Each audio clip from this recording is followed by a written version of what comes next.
진짜 안타까운 게 뭔지 아세요? 진입자리는 괜찮은 것 같아서 들어갔는데 고점에서 손절하시는 분들이 은근 많아요. 어떤 차트는 거래량이 터져서 들어갔는데 크게 수익을 보고, 또 어떤 차트는 거래량이 털어서 들어갔는데 손실을 보신 적 있으실 거예요.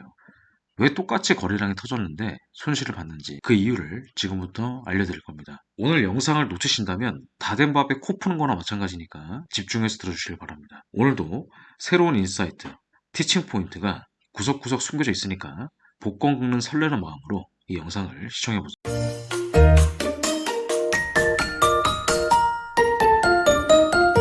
매매를 하시다 보면 이런 경우가 진짜 많죠. 내가 사면 거기가 고점이 되고, 내가 팔면 거기가 바닥이 되고, 기가 막히게 이런 경험을 대부분 하실 겁니다. 무슨 내 뒤에 CCTV가 달린 것도 아니고, 뭐 여하튼 고점에서 거래가 터지는 비밀 첫 번째는 바로 매물 소화입니다. 차트를 만드는 주포들은 항상 매물을 소화를 충분히 해야 목표가까지 충분히 끌어올릴 수가 있어요. 이 매매라고 하는 것은 아시다시피 고도의 심리전입니다. 시세가 급등을 하면 기존에 물렸던 사람들은 본전 심리가 강하게 발동해서 본전에서 팔고 싶고, 그래서 또 매물이 나오게 됩니다. 또 저가에서 매집을 충분히 했던 사람들도 마찬가지로 급등이 나오면 차익 실현을 하고 싶은 심리가 강하게 발동이 됩니다.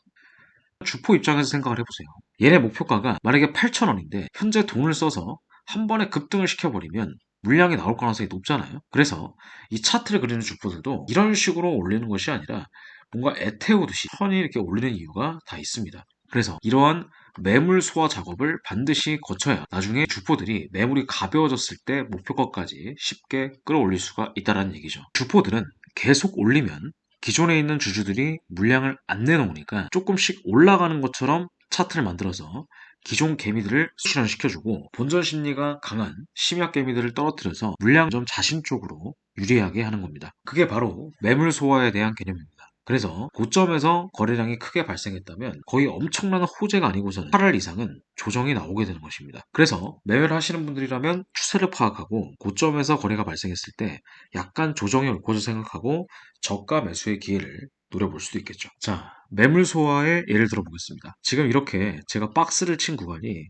바로 고점에서 거래량이 터진 그런 자리가 되게 됩니다. 이렇게 보시게 되면 고점에서 터지자마자 바로 이렇게 다이렉트로 올라가면은 얘네들이 돈을 쓴 것과 마찬가지로 매물 소화가 잘 안 된 상태에서 올라가기 때문에 목표가가 이쯤이라면 이런 언저리에서 막 급락이 나올 수가 있겠죠. 그리고 돈도 돈대로 쓰는 것이고, 그래서 일정 부분 거래가 터지면 한 이틀, 3일, 길게는 일주일 동안 누르고, 그 다음에 터지면은 또 누르고, 이런 식으로 기간 조정 아니면 가격 조정의 패턴을 활용을 해서 계속 애를 태우는 겁니다. 그리고 천천히 올라가는가 싶더니 또 급등이 나오죠. 보통 이렇게 이 장대복만 보고 들어갔던 개미들은 다음날 재미가 없으면 다 손절을 하거나 아니면은 그냥 본절을 하거나 나와버립니다. 그러니까 이런 본전 심리를 자극을 하면서 이렇게 뭔가 애태우듯이 올라가는 거죠.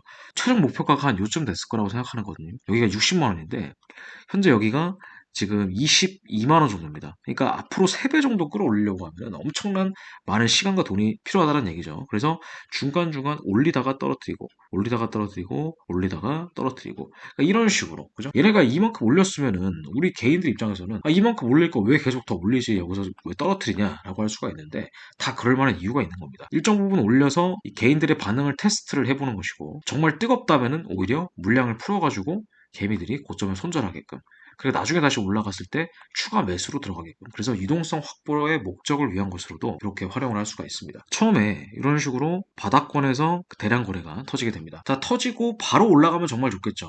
그러니까 엄청난 호재가 뭔가 발생을 했을 거예요. 물론 다음날 조금 올리긴 했습니다만, 어쨌든 여기서 조금 올렸다라고 하는 것은 약간을 내주고 나중에 큰 것을 취하는 전략이라고 볼 수가 있습니다. 뭐 엄청 크게 올라간 건 아니지만 일단 단타를 보고 들어갔던 사람들은 여기서 수익을 실현했겠죠. 그리고 완전히 한 2주, 3주 동안 거의 한 달 가까이 박스권을 만들어 버립니다. 그 다음에 여기 고점에서 물렸던 사람들이 다 손절을 할 때쯤 다시 한번 호재를 붙여가지고 급등을 시켜버리는 경우도 있습니다. 자, 어쨌든 대량 거래가 처음 발생을 했을 때 여기서 만약에 물량 소화를 안 하고 이런 식으로 올라갔을 거면 여기까지 올라가지도 못했을 겁니다. 제 생각에는 이런 그림이 나오지 않았을까 싶어요. 근데 이거는 지금 좀 천천히 물량을 소화했기 때문에 목표가보다 1배 이상 올라가지 않았나 싶습니다.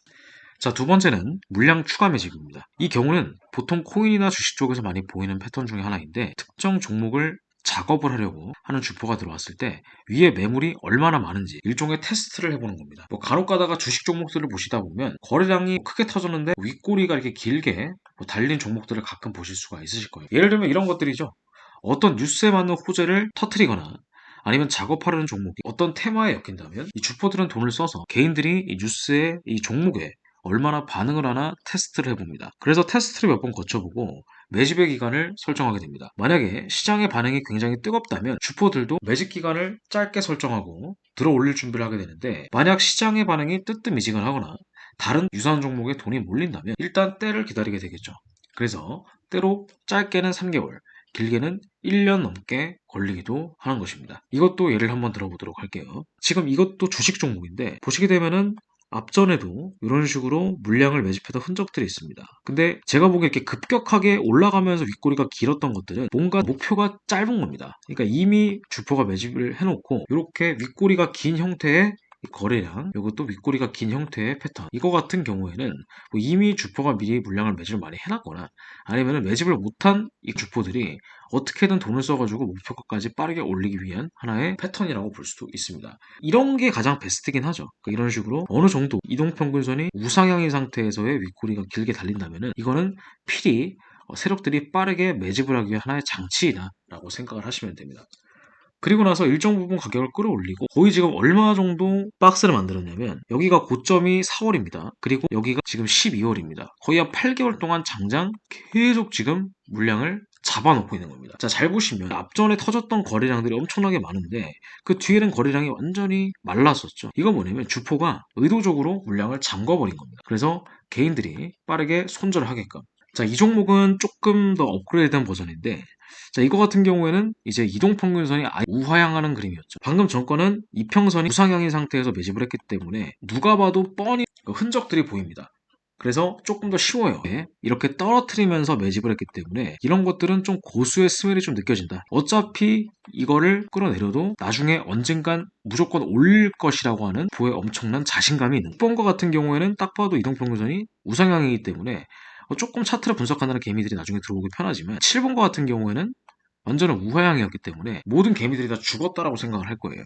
근데 아마 제가 보기에는 이 참 엔지니어링 이 주포들은 이런 식으로 가격을 계속 끌어내리면서 인위적으로 물량을 계속 매집을 했을 것이고 어느 순간 호재를 터뜨리면 이렇게 급등을 시켰던 겁니다. 그래서 여기에 요 거래량, 그죠? 2024년 2월 거래량이 앞전에 있던 1년 거래량보다 한 달, 두 달 동안의 거래량이 훨씬 더 많습니다. 그러니까 계속 인내심 있게 물량을 매집하고 끌어올리게 된 것이죠. 그리고 마지막 세 번째는 물량 넘기기입니다.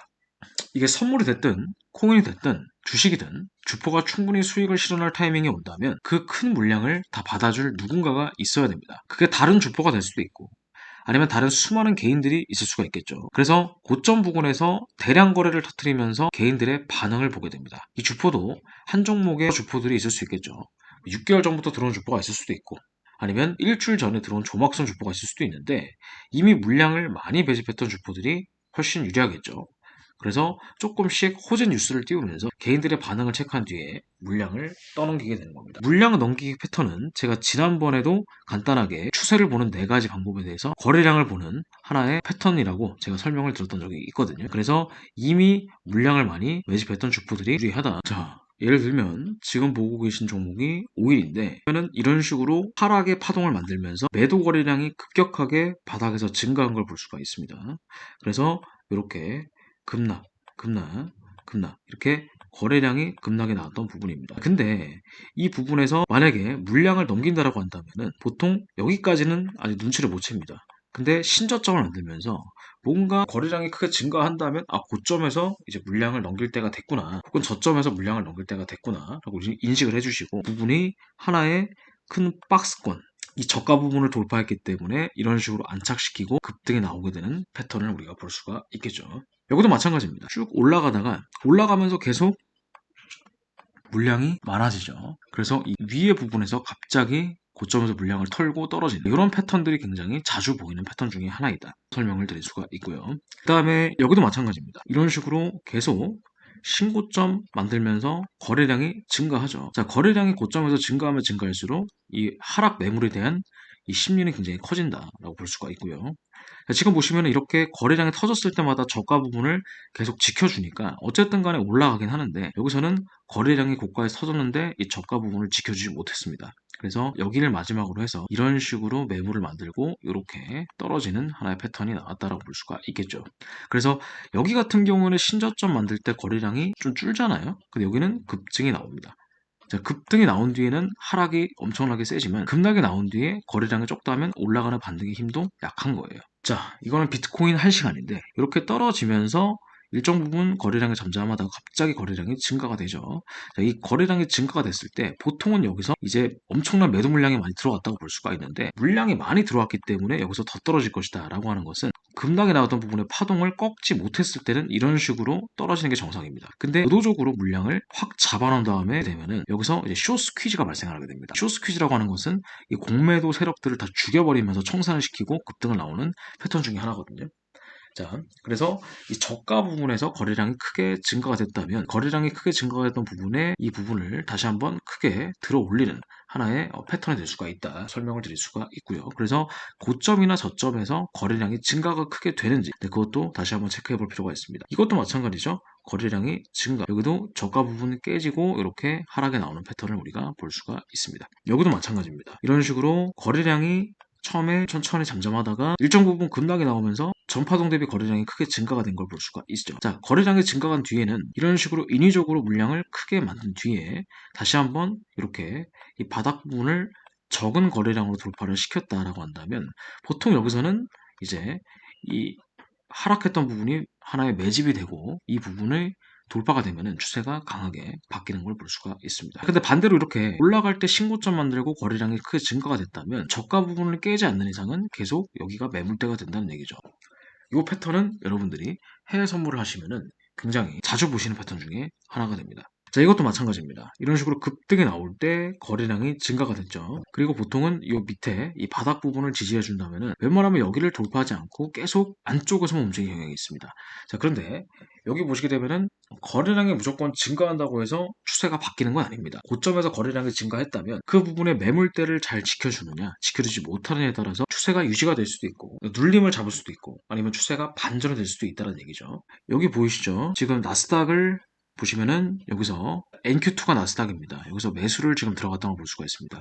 완전 바닥에서 들어갔죠. 지금 보시게 되면은 떨어질 때 이 매도 거래량이 크게 증가를 한 걸 볼 수가 있습니다. 매도 거래량이 증가를 했는데 이 부분에서 꼬리를 달고 양봉이 나라고 하는 것은 뭔가 물량 소화를 끝내고 있다. 그래서 이 부분이 돌파가 되면 큰 상승이 나올 것이다 라고 생각을 해서 일단 진입을 했습니다. 근데 영상이 2시간짜리이기 때문에 빠르게 넘기겠습니다. 결과적으로 어떻게 되는지만 보세요. 쭉 가다가 제가 여기 목표가를 설정해 놓죠. 여기까지 무조건 올라갈 것이다. 근데 결국에는 시간이 좀 흘렀다 싶을 때 이렇게 수익이 나고 있는 걸 볼 수가 있습니다.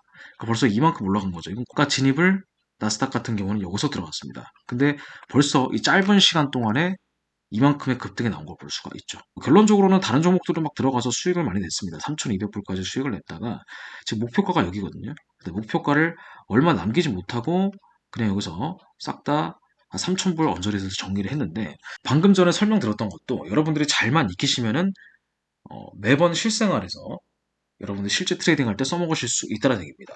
그러니까 단순하게 유튜브 영상 하나 보고 배웠다고 해서 끝나는 것이 아니라 직접 여러분들이 차트를 보고 복기도 해보시고 그리고 정말 내가 배우고자 하는 열정이 있으시다면 저희 함수사 네이버 카페를 가입을 하셔가지고 함수사 네이버 카페 안에서도 뭔가 여러 가지 인사이트를 얻어가실 수가 있을 겁니다. 그리고 최근에 이제 나스닥 시가 베팅을 통해서 수익을 꾸준히 내고 계신 분들이 정말 많이 늘고 있습니다. 그래서 이 나스닥 시가 베팅도 완전 초보자분들을 위한 맞춤형 그런 테크닉 강의이기 때문에 내가 만약에 해외 선물을 처음 공부하시거나 아니면 아예 처음 하는데 자신감이 없다 아니면 하고 계신데 계속 뭔가 매매가 수익이 나지 않는다라고 한다면 한번 눈 딱 감고 저희 함투사를 한번 믿어보세요. 그러면 정말 여러분들 엄청난 도움을 받으실 수가 있을 거고 실력 성장이 날마다 조금씩 늘어가는 경험을 하시게 될 겁니다. 한 번에 바뀌긴 힘들어요. 하지만 여러분들이 하루에 1%씩 성장을 하신다면은 1년 뒤에는 3,700% 성장이 되게 되는 겁니다. 엄청난 그런 시너지가 날 수 있을 것이기 때문에 반드시 제대로 된 곳에서 확실하게 배우시는 걸 추천을 드립니다.